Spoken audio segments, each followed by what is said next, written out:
শুভ সন্ধ্যা বন্ধুরা। এই দেখো কাজের থেকে ফেরার পথে কিছু বাজার করে নিয়ে আসলাম। এই দেখো, দিনের বেলা সময় পাই না, অল্পই বাজার করেছি। দিনের বেলা একদম সময় হয় না, কাজে বেরিয়ে যাই আর এই করে করে বাজার হয় না।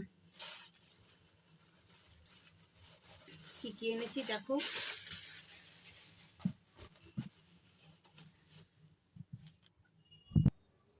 তো বন্ধুরা দেখো, কাজের থেকে ফেরার সময় কিছু অল্প কালকের মতন বাজার করে নিয়ে এসেছি অল্প, তাই তোমাদের সাথে একটু শেয়ার করি। ওই বাজার, শীতের টাটকা টাটকা বাজার, সব কিছু টাটকা।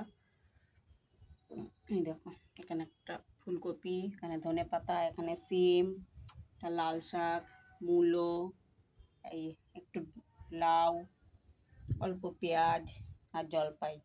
আমার কালকের মতন আমি অল্প করেই নিয়ে এসেছি। তো বন্ধুরা, ভালো লাগলে অবশ্যই সাবস্ক্রাইব করে দিও, কমেন্ট করো। শুভরাত্রি বন্ধুরা।